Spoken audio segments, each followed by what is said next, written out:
everything's happening right on time. Learning how to develop a deeper trust. I have my moments too. Another program that we strive for perfection, and perfection is just another form of trying to control. And control is an illusion. There is no perfection. There is just the journey. The whole point of being a soul, having this human experience in this human body, it's to become embodied in our divinity.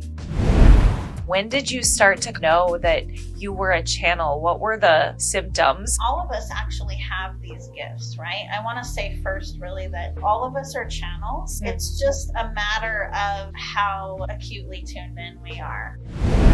The importance of being anchored into that truth, of feeling that truth in your body, which is connected to being tuned into your intuitive voice. There's a difference between believing and knowing. The knowing is in your body. Yes. The believing is right here. In your mind, yeah. What kept me on my path was that despite how scared and insecure I felt, I knew that what I was being called to was more important than my own self-interest. Officially welcome to the whole shebang. Jennifer, it's great to have you here. Yeah, thank you. I'm excited to be here and to connect with you today. Yeah, so let's start. If the listeners don't have any idea who you are, can you just start by telling them a little bit about your work and what led you to your work? Sure. I'm a spiritual mentor, a channel. I do a lot of channeling work, and I'm also a multidimensional healer. And what does that mean, right? That means that I do a lot of work in the quantum field with my clients. So a lot of frequency healing. When we are in a space where we are willing and ready, right, to transform and to make change, it's crazy, amazing how quickly, right, we can shift. And I love working with clients in that way. It's so much fun. So I work with a lot of visionaries, actually, a lot of people, mostly women and some men, who know that they have a higher calling, right? Who know that they're meant to create something new, right, in contribution to the new earth. You've probably heard that term here and there.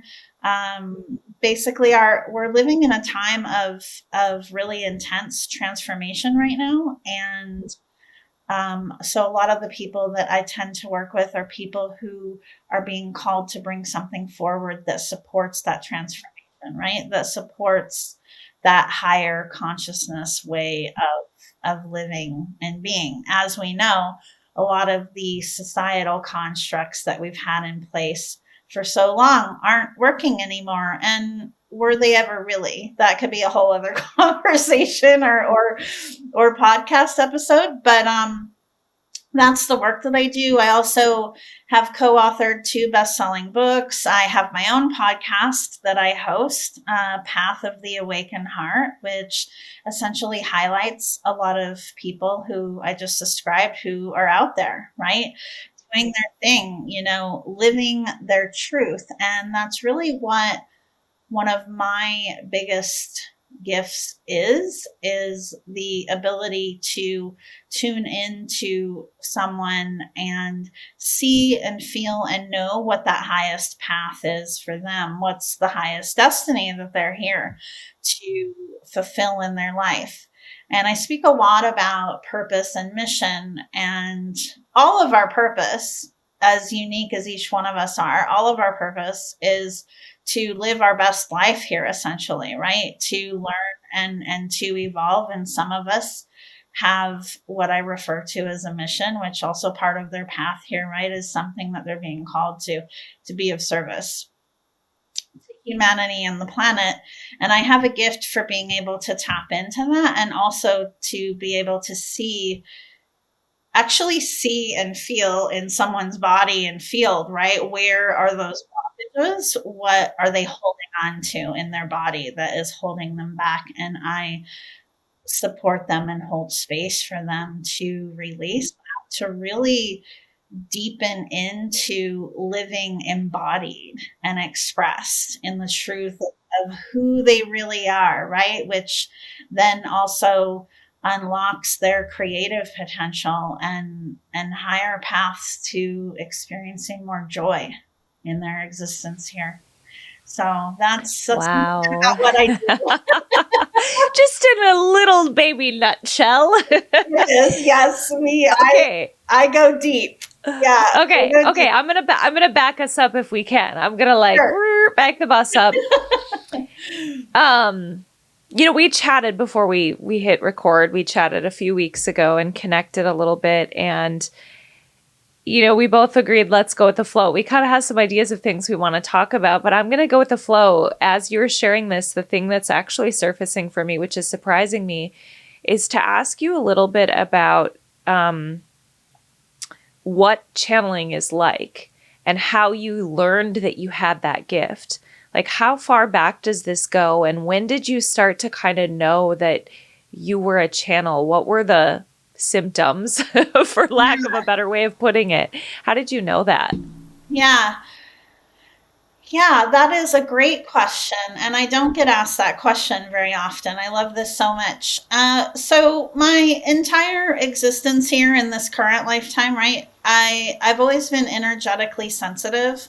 Like I remember because in my generation, back in the day, I used to walk to school by myself as a kid, right? You don't really, a lot of people don't do that these days, but I would pass by someone's house or I would just pick up on something, right? I'd be picking up on all kinds of things energetically, whether they're other beings or just energies of the lands, just whatever else was going on, right? And then, like so many of us, because all of us actually have these gifts, right? I want to say first, really, that all of us are channels.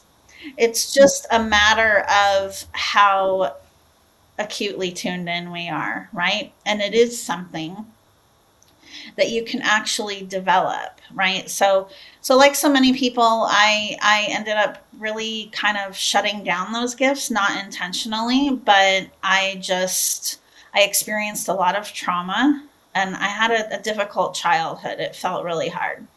I was on my own when I was 16, fell into a lot of the constructs that a lot of us have or do around, feeling like we have to achieve a certain defined picture of success for ourselves. I did that. And I did all of that actually. I checked those boxes off the list. And in my corporate career in the retail industry, before I started doing this work many years ago, being sensitive energetically, being hugely empathic served me really well, actually, because I worked with a lot of people and I also oversaw a lot of people, whether, it was dealing with the internal customer, which is what I used to call my employees, right? Or the external customer. So having that gift served me really well.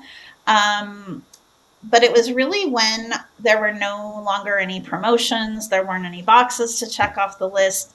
That's when the fog started to lift and I started wondering, okay, what's next when I didn't think there was going to be a next because I was embedded in that program of moving through life in this chronological order, right? Like you get the job, you achieve the success, and then you retire. And all of that was crumbling for me. I was like, okay.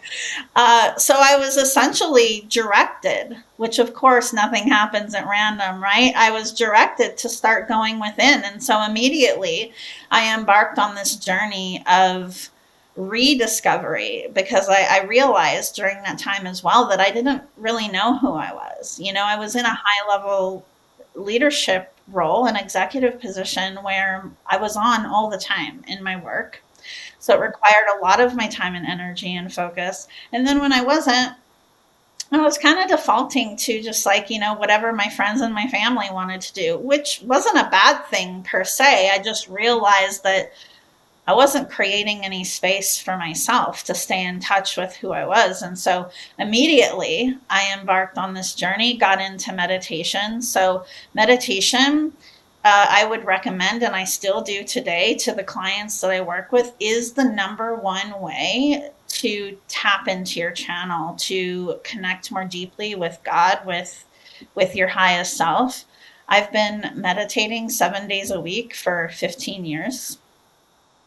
It just is part of me wherever I go, no matter what's happening in my life, no matter how busy I think I am. I create that space first thing in the morning when I wake up for myself every. How much time is it? Yeah, not very much. It's like Yeah. 15 minutes. And I have some Great. other healing rituals and other things, energetic rituals that I perform every day as well, because being a sensitive being, I mean, with anyone, this is actually important to maintain energetic hygiene, to like keep your field clear every day, right? And especially with everything that's happening in the world right now, like you and I were just speaking before we hit record, the struggle is real. Okay, it's like not Yeah. getting swept up essentially in everything that's going on, and creating that ritual of meditation really is everything in helping you to stay grounded and centered and focused.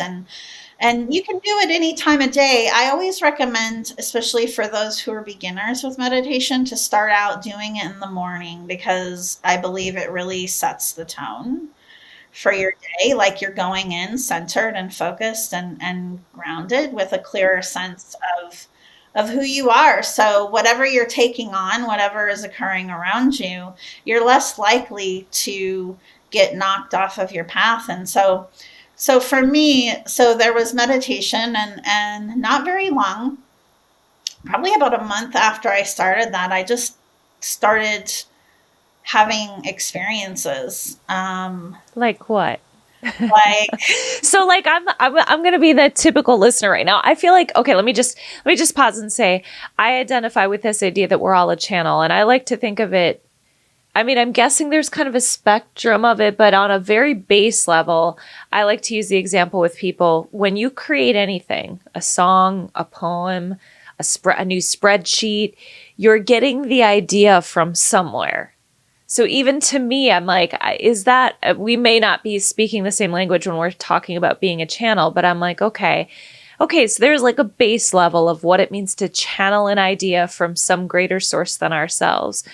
But then I'm like, there are probably a lot of people listening that are like, so like The Sixth Sense, like the classic movie, do you see dead people? Do you like, how do you hear, how do you hear audible voice? So people that are just curious about maybe for themselves, or maybe about the process, or maybe about what they can fine tune, but also just what the process is like for you in hearing source or hearing higher self. yeah, What is that I'm like? glad you're saying this, because yeah, there are a lot of places we can go with this. Okay, so for someone who's maybe more of a beginner, right, in terms of meditation or tuning into themselves, channeling, you're connecting with your intuitive voice is also part of that, right? Your highest self.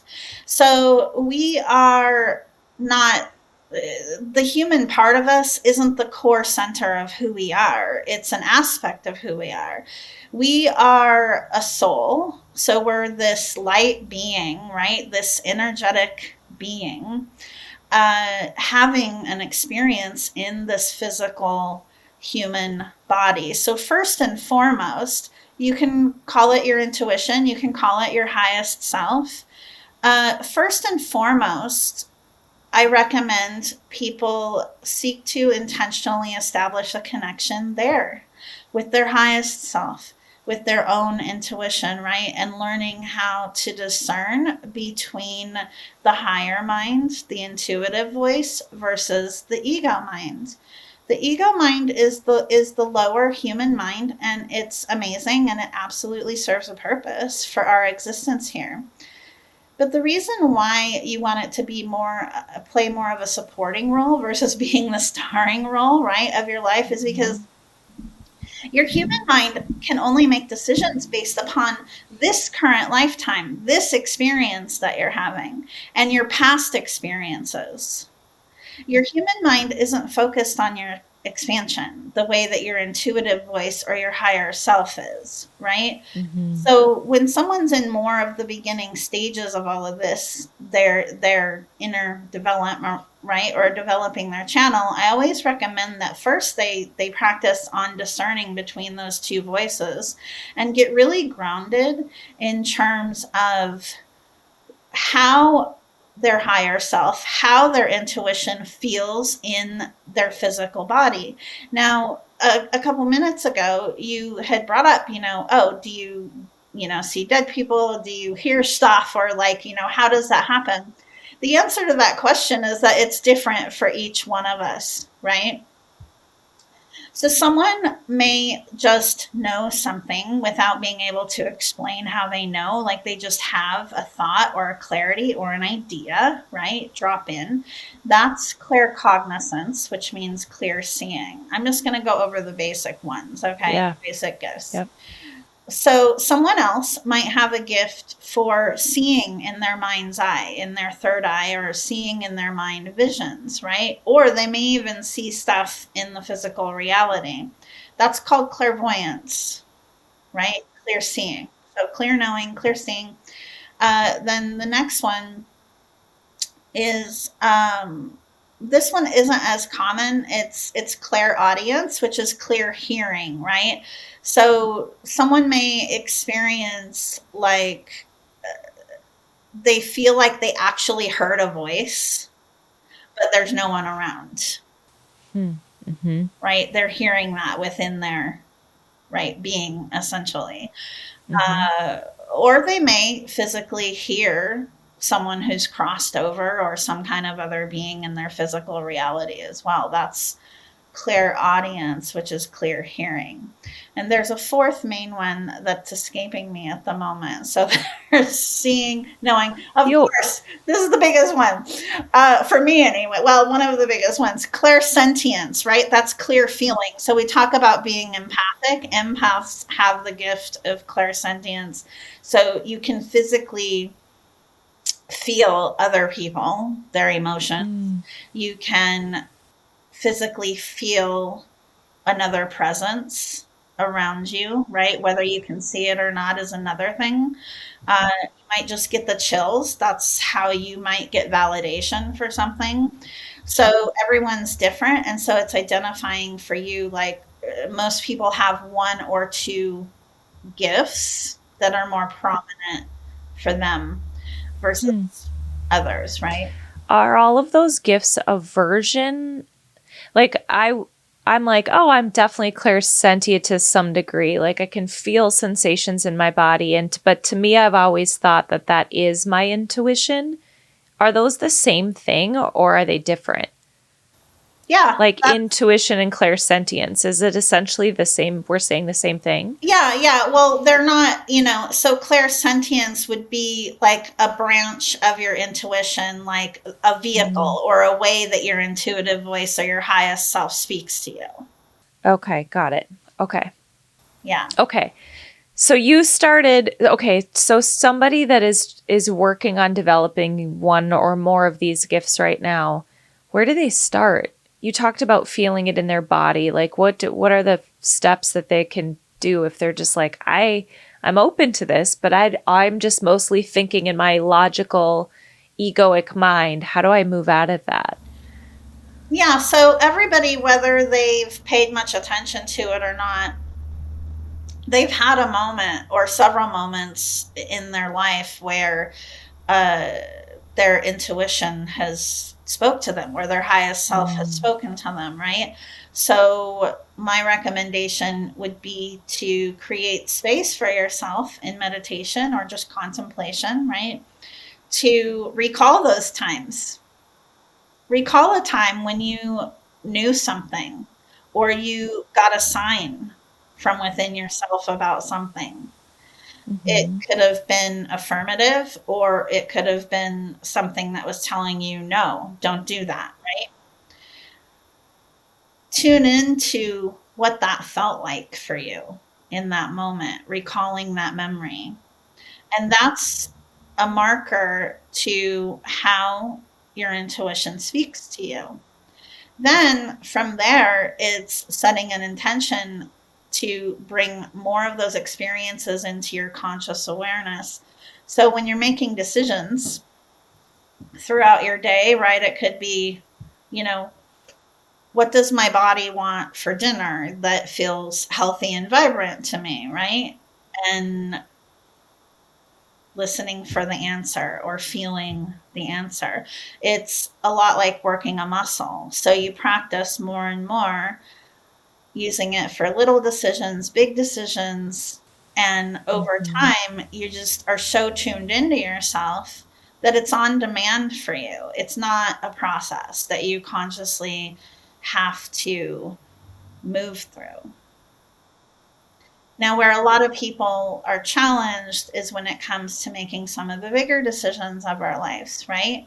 So, whether it's buying a house or changing careers or uh, either entering or exiting a relationship, some of those bigger decisions, people tend to doubt themselves around and will sometimes default to making a decision that is based off of a societal construct that doesn't Mm-hmm. actually reflect what in their heart they really desire, right? They're doing it to Yeah. conform. Yeah. And I've experienced too, just like this.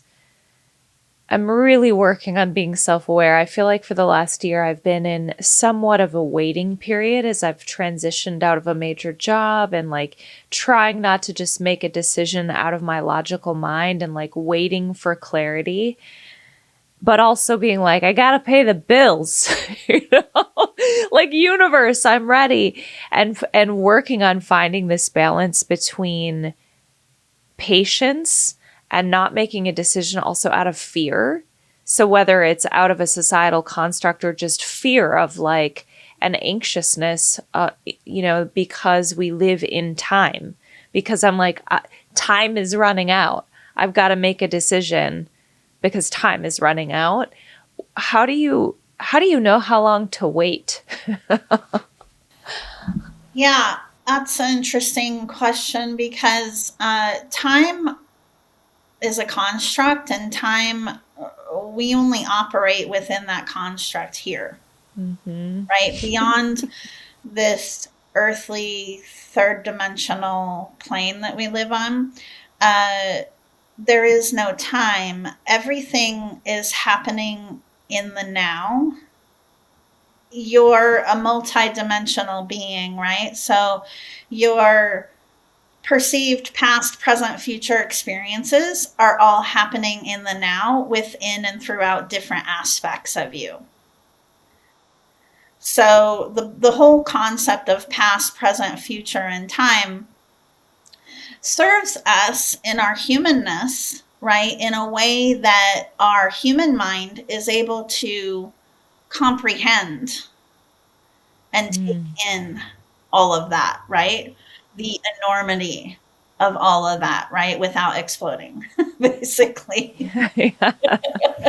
Yeah. So, so this is another benefit of getting really deeply tuned in and embodied in living from your soul and living from your intuition, because it's never going to try to control, it's never going to, cause you to question yourself. It's always going to feel neutral, right? So no matter how you receive that information, it's always going to be neutral in nature, and it's always going to be pointed toward your expansion.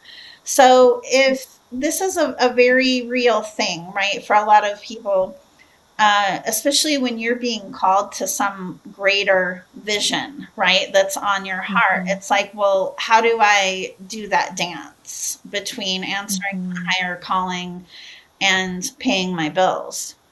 Tune into your intuition, your highest self on that, and listen for the answer that comes through, right? God knows that we have bills to pay, that we're all these things that we're doing, right? Having this human experience. learn to rely on your intuitive voice for everything.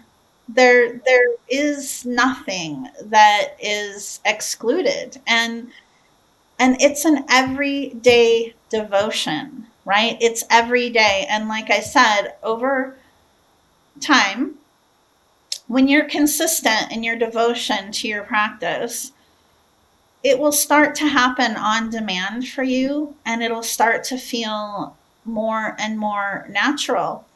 I like to, to remind everybody to be compassionate with themselves and to give themselves a Mm. break, because these are really turbulent transformational times we're living in. And on top of that, there are so many deeply embedded societal constructs, ancestral constructs. I mean, and on top of that, when you go deeper and deeper into your spiritual journey, then there can be subconscious stuff that you're holding on to in your body that you're not even aware of, and that also may not even be from this current lifetime that you're in.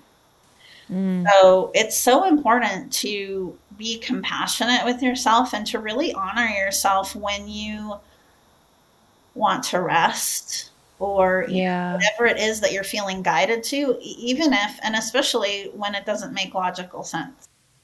Yeah.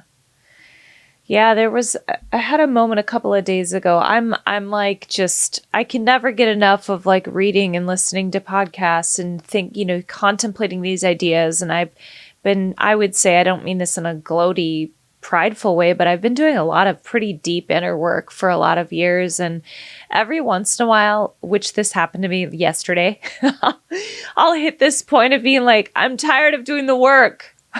I'm just tired of wondering if like I had this moment yesterday of like, why is the clarity not here? Am I not vibrating at a high enough level? Like, am I not, and then just kind of spinning on, am I spiritually bypassing?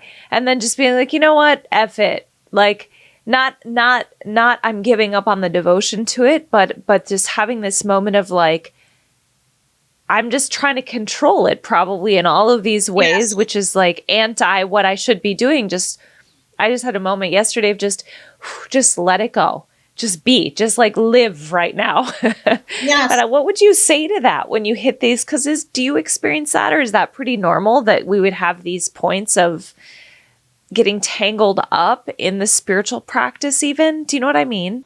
Absolutely. All of what you're describing is all ego based. It's all Ah, human. It's all the human aspect of the mind that is questioning because it doesn't know what to do, yeah, right? Because again, it is not your soul, it's not your highest self, yeah. right? It doesn't know what to do. So it starts questioning and challenging.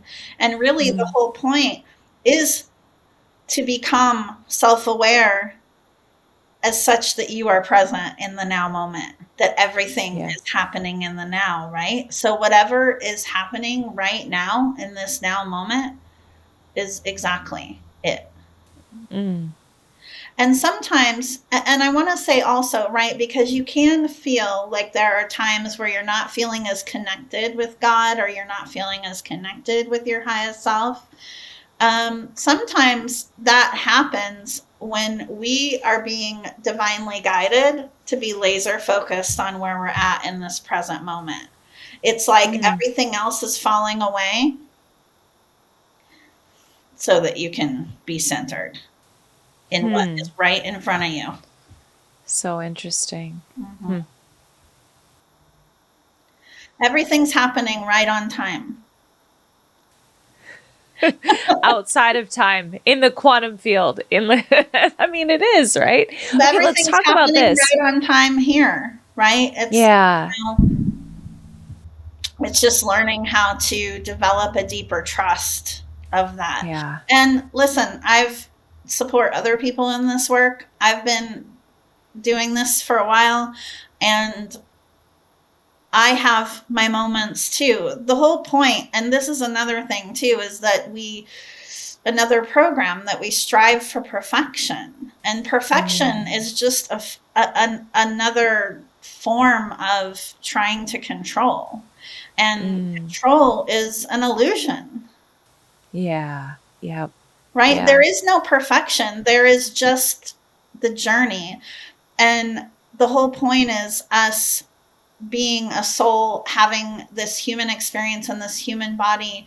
It's to become embodied in our divinity. That's the whole point of this entire journey. It's not about perfection, it's about the journey. And Jesus and Mary Magdalene are actually two amazing examples of that, right? Being What do you human. know about Mary Magdalene? Tell me everything you know. She has been calling me for the Oh, last year. yes. Yeah. Yeah. She calls typically when, you're on a journey of awakening more to your divine feminine, and also on the journey of integration between your divine feminine and your sacred masculine. So there's a lot of buzz in the world and in spiritual communities about the divine feminine, and rightfully so, because it's been willfully suppressed for a couple thousand years, right? Mm-hmm. Mm-hmm. And there's that. And it's also redefining what the masculine means to us, right? Yeah. Because there's this societal program of the inverted masculine, of the What need. does that what does that mean, the inverted masculine? Right. So traditional society, right, has defined the masculine more as the need to do, to constantly do, and that you can only achieve XYZ thing if you do. Now, the sacred masculine, the true divine definition of the masculine, right, is yes, it it does take action, it does do, but it takes action in devotion to the feminine. Mm. So it's integrating both of those aspects of you, right? So the divine feminine represents the creative aspect of you, the intuitive aspect of you that is bringing through where your soul's guiding you, that is bringing through more of what you're being called to in your life. And the masculine is then taking action in devotion to that, right? So there's a lot of taking action in the world that's ego based, that's based only on self interest. So you were saying Jesus and Mary Magdalene Are great are a good examples, example. yes, of living embodied in your divinity, right? Of living as an awakened being in the human experience. They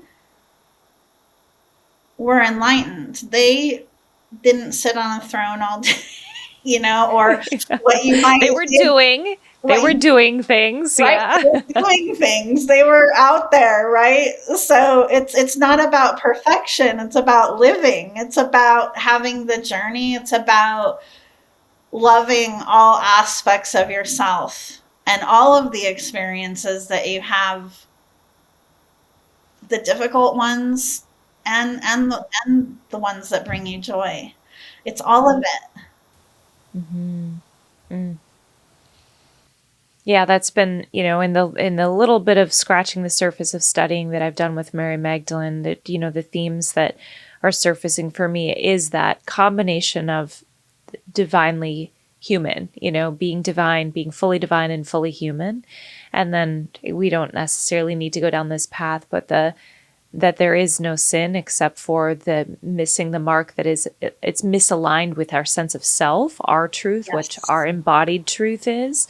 Yes. And really what has been suppressed, or what I've seen that's been suppressed, is via the divine feminine is our embodiment. That which Yes. is where this power is, the power that you're talking about, our intuitive sense, right? It's in our body. So it's no coincidence that we've been encouraged to get out of touch with our bodies and in touch with either surface bodily things or our minds, because the power is in the body. That's at least That's as far, it's taken me years to distill into that, but that's as far as I've come. Yeah. Yes, that's exactly it. And something that I also speak of often, uh, in a lot of different contexts, whether it's with clients on my podcast or whatever, it's like the importance of being anchored into that truth, right? The importance of feeling that truth in your body, which is connected to being tuned into your intuitive voice. Mm-hmm. So for me, feeling truth, like a knowing in my body, not there's a difference between believing and knowing. Okay. That's, Yeah. the knowing is in your Yeah. body. The believing Yes. is right here. In your mind. Yeah. Yep. So knowing for me, it's claircognizance, but it's also I physically feel very centered and neutral and strong and grounded, Mm. especially in my solar plexus and my sacral area, right?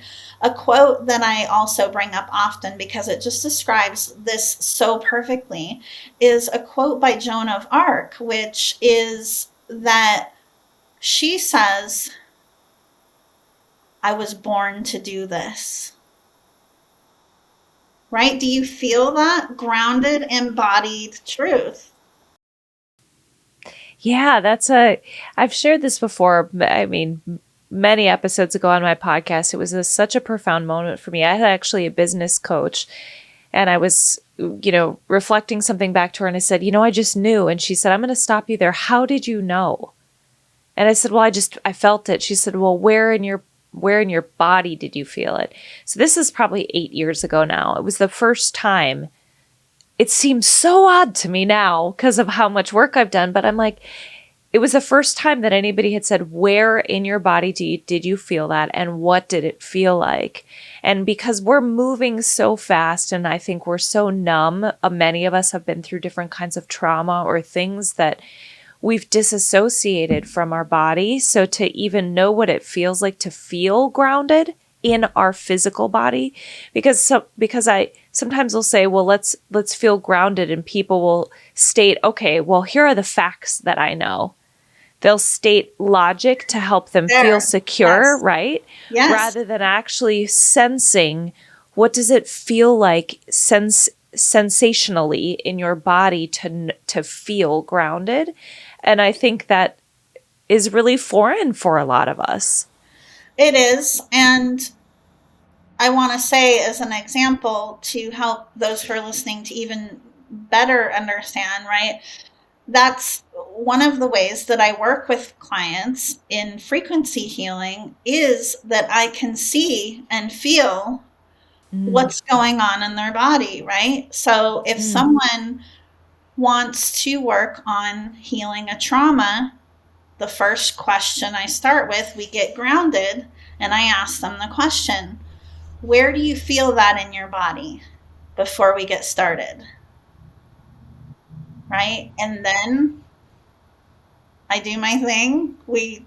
All of these magical energies. And What's your thing? Let's talk about this frequency healing. What does there that aren't mean? What do words you for it. do? There aren't words for it. I can see, feel what is going on in someone's body. So, whatever the thing is, let's say healing from a trauma that they're still holding on to, we start with getting grounded, obviously creating that sacred space, and that vortex essentially is what it is. We're stepping into an energetic vortex together.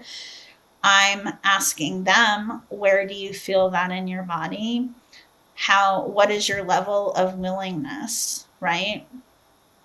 To heal it, because sometimes what happens too is someone will say, oh, I want to focus on this in our session, and they'll be coming from their mind. Well, of course I want to heal this trauma, of course I do. Why would I want to hold on to that? That's absurd. But sometimes there are reasons why we Mm. resist letting things go, and a lot of it has to do with feeling safe. Ooh, let's talk about that. So why She's do like, I want to people jump from here, over here. I know, no, I know. Well, I'm just gonna go down this path. Somebody's listening right now and they're wanting to heal trauma. and they're whether it's a session with you or something is coming up that is blocking them from healing, or they know there's a toxic relationship. They just keep repeating the same relationship because there's some trauma in them that they haven't let go yet. What are the common things that keep people from being willing and able to let go of whatever it is that is keeping them from being healed? It's fear of the unknown. When you, and this actually goes for a lot of what we talked about liberating ourselves from constructs, right? When you've lived your whole human life here a certain way, especially when it comes to trauma, because a lot of the fact, right, is that many of us know our abusers. Mm-hmm. Okay, more often than not, it's not a stranger. And so let's say it's a close family friend or a relative, right? A parent, a sibling, someone that you've been taught to believe is someone that you trust, that you can trust, and someone that is a lifelong part of your life. The thought sometimes of letting that go or sacrificing that relationship potentially feels scarier than the devil they know, essentially. Sure. So we have to, frequency healing is really powerful, but sometimes depending on how deeply embedded this is with someone, sometimes we have to start with the mental space to be able to start to peel back the layers to get to the place where they're willing to release all the energy that they're holding on to in their body. Okay, so I didn't lose track of, and we're coming back to the frequency healing. Yeah. But so, for example, right, the very basic place to start is, it's like, yeah, I've experienced this trauma. I know it's triggering me. I know that it's something I want to release. Create space to start focusing intentionally on what you do want. You're really tuned into what you don't want to experience that you're experiencing. Start with what you do want to experience to help you to work your way up the vibrational scale, right?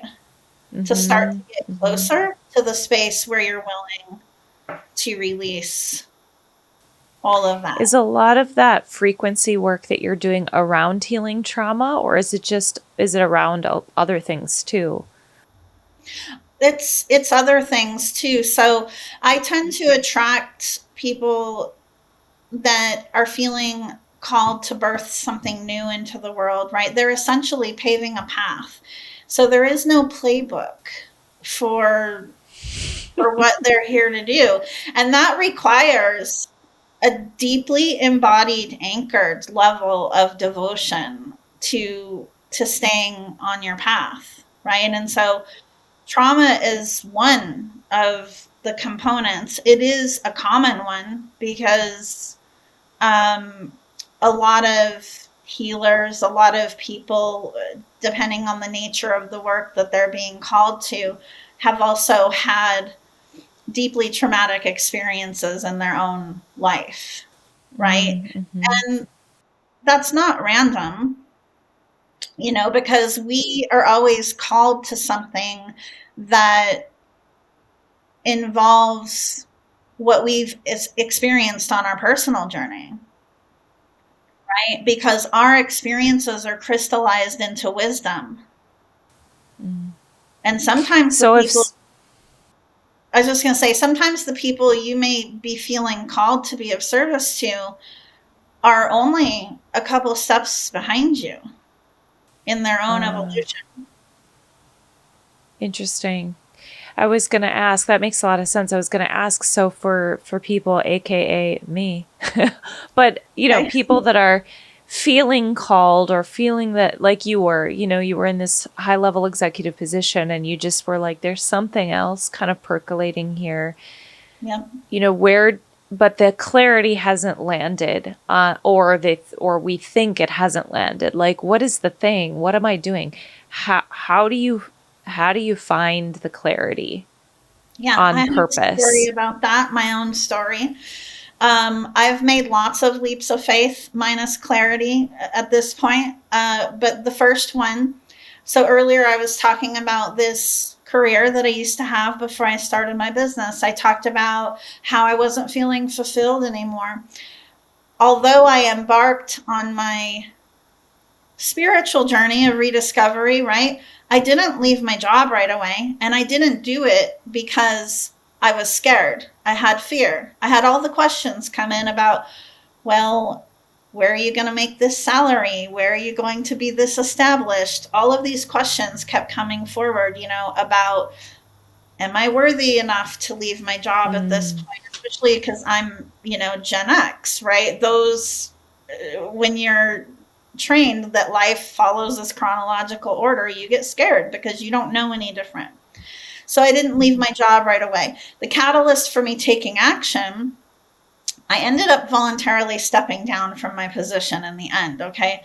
What happened was about a year and a half, 2 years after my initial kind of awakening, my mom was diagnosed with terminal cancer. And at the time, I was living on the East Coast and she was out here in Idaho, where I am now. There was a moment, I was trying to juggle my time with being on in my job all the time, but being present also for my family and my mom. And toward the end, literally a few days before she passed, I was in Idaho sitting by her hospital bed in her home, just trying to be present with her. My phone started blowing up. Okay. mm, There was a moment where the universe was giving me the 1 millionth opportunity to choose. Was I going to respond to that issue, right? Or was I going to be present to my mom? And it was in that moment that I was done. I decided I was done. Never again will I ever buy into the illusion that I have to choose between my own well being, right? And doing what I'm supposed to do, right? So that was the beginning of the end. And I ended up, because at the time, remote work culture wasn't a thing. When my mom passed away, I wanted to be physically closer to my remaining family members. And so, in order to do that, I had to step down from my role. And mm. I say this much like the lyrics of a country song. So you got to have a sense of humor with these things too. It's just like what ended up happening was I knew I couldn't be in that role anymore. So I literally rented out my house in New Jersey. I packed up my car and I headed out west. I drove my Yeah. car across the country by myself. I was single at the time, and I didn't have any clarity. Okay, I had no idea what was going to happen. I ended up staying on with the company I'd been working for in a consulting capacity during the transition.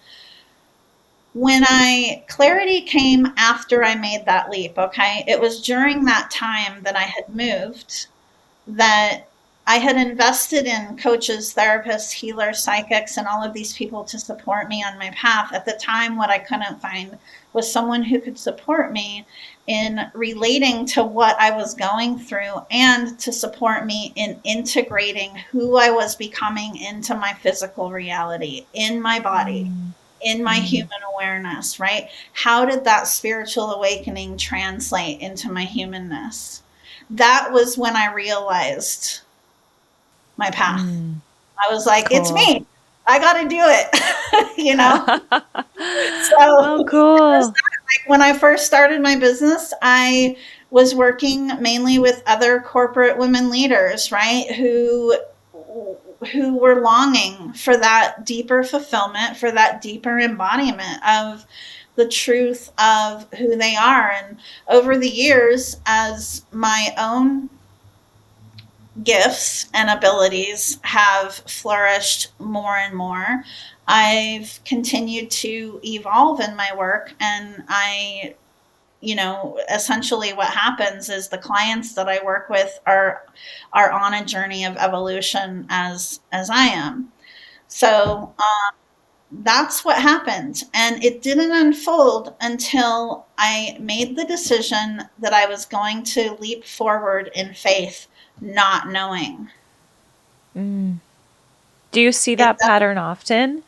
That people leap every before they day. have clarity? So that people leap before they have clarity. What I'm saying I see every day is that that's something that people struggle with, right? Ah, Because yeah. we're so deeply conditioned to believe, right, that things have to happen in this compartmentalized way. And let me tell you, that is literally the direct opposite of who you are as a soul, how you are wired. You are this amazing, powerful, creative being, and living within a conformist box is the opposite of who you are. Now, was it scary to do all that? Yes. I'm not gonna make it seem like it was rainbows and unicorns, all of the time. It wasn't. But what kept me on my path from the very beginning is that I knew that despite all of my own fears and insecurities, and believe me, there were a lot, just because I was this leader in this big company and whatever, I had lots of unhealed trauma, lots of fear of being seen, lots. But what kept me on my path was that despite how scared and insecure I felt, I knew that what I was being called to was more important than my own self interest. I I was gonna go I've ahead. always Yeah. had the desire to make a difference, right? And that is beyond what my own ideas of being successful are, or anything that can really be defined, and that's what's kept me on the path. It's beautiful. Yeah. I was going to ask you a bit ago about the fear component. So I'm glad you touched on that, even just in developing the giftings of channeling and clairsentience and whatever the specific gifts you are, or for anybody else that's listening that's developing them. I think there's a lot of fear around being judged some kind of way over, like, as soon as you start to talk about that, especially in a non-spiritual setting or a non-woo setting, my experience is that some people are like open to it, and that there are a lot of people that are like, oh, she's going off the deep end. Have you had fear like that, or how have you worked through? Has that been a case for you, or do you see that with people you work with? Yeah, it's very common, and it was a challenge for me in the beginning as well. And I've had close relationships leave my life. I had a lifelong best friend, like a sister, that we parted ways. Um, there's a lot of components around this. The first thing is to understand that each one of us is unique. Each one of us is on our own path here. And each one of us has the ability to make free will decisions, including choosing how we decide to perceive and feel about something, right? So Yeah. when you start to understand that, to think that you can control all of that, which is where people pleasing comes from, it's crazy, right? It's literally like beating your head against a wall. And yes, I want everyone to have that visual, because that's how insane it is, right? It's pointless. When you start to understand that, then you really start to come into your own more, in terms of allowing the truth of who you are to really start to come forward. And then you start feeling guided to make different external changes in your life, right? And relationships are a big component of that. Um, the people that are questioning you or making fun of you or challenging you are not your people. Yeah. Yep. Right. And a lot of people struggle too because sometimes that can be your family. Sometimes it can be someone that you feel close to. And you really just have to tune into your intuition, right? And from a space of being open and willing to see the truth, you can ask to be shown the truth, right? What's the truth of where this person is coming from? Are they challenging me because they're truly concerned for my well being? Or are they challenging me because they're triggered by their own insecurities? And then take action from that space, right? It's a process. It's a journey. And as you evolve and more, right, and get more and more tuned in and to living embodied in the truth of who you are, you still have challenges that come up because that's just part of being a soul in a human body. The difference is they're more like blips on the screen Yeah. Yeah, because that makes sense. you're clear in your sense of self, right? And it makes you show up in a much more decisive way in your life. We're look at us. We're already at an hour, Jennifer. I just glanced down. I was like, This oh is my my gosh. work. I mean, I could talk about this all day. Forever and ever. Okay, well let's tune in for a second and just, is there anything else that's on your spirit, heart, mind that you feel compelled to share, to speak to today that we haven't touched on? I just, what's coming forward right now to share is really don't dismiss whatever's coming forward for you, right? Whether you're scared of something, whether you're excited about something, that greater vision that you're being called to, curiosity and humility are the qualities to embody, right? Be open to admit to yourself that you don't know it all and you don't need to, and get curious about being present to all of what you're experiencing. If you're feeling fear, explore why that is, acknowledge it, right? Because what happens too is that we are trained to suppress, push it down, push it down, push it down. And that's what then manifests itself as disease, physical disease, and a lot of other mental health disorders. A lot of other things are a result of, pushing that energy, holding on to that in your body. So just getting curious, just don't dismiss yourself, embrace yourself, get curious about what you're experiencing, get to a place where you're willing to let it go. When you're in a place that you're willing to see what you can't see today, then that's when things start shifting very, very quickly in your reality. Mm. This seems like such a simple sort of potential observation, but as you were sharing all of that, to me, that feels like a form of just compassion for self. Yes. It's, the ability to, whatever is arising, to not judge it, to not dismiss it, to not suppress it, but to hold space for that thing like you would a child almost, just to have compassion. Yes. Compassion for it? Is that Yes. accurate? Yeah. Yeah. Compassion, mercy, grace. Give grace to yourself the way that you so generously wish to give it to others. We as humans love to think that there has to be some kind of complicated equation or formula, right? That is the answer to what is happening in the world. And you know what the answer is? It's yourself.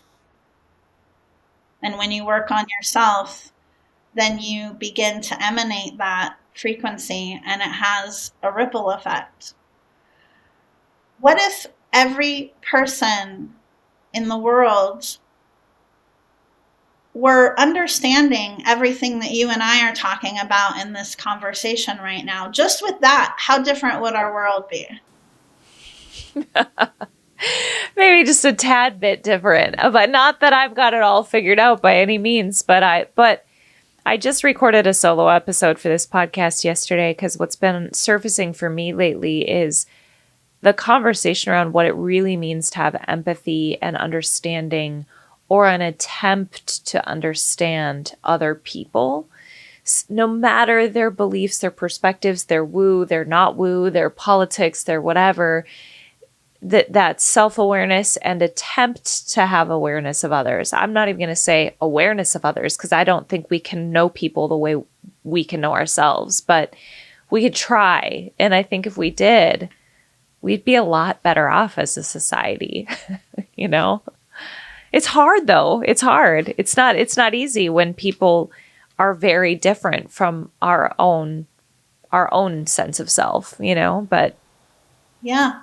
But when you're, really embodying that compassion, having mercy and forgiveness, because you understand that you have your own challenges on your journey and everyone else is experiencing their own story, their own journey of unfolding too. And we have no clue what that is for them, you know? So coming back to, because we've talked about so much today, the answer to everything is getting clear and anchored in your sense of self. The answer to everything is feeling truth in your body and using that one thing to navigate everything.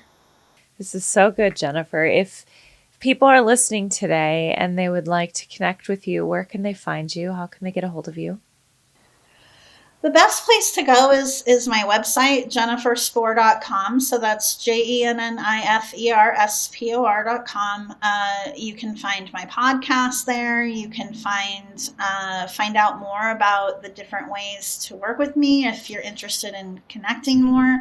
I also post all of my podcast interviews as a guest there too. So if you want to get to know me more first, you can, spend as much time as you want listening to content, all day long. So yeah, and where I'm at on social media, my website is the best place for all of that. Wonderful. Thank you so much. Thanks for your work and thank you for joining me today. Thank you. It was an honor. I really, really enjoyed our talk.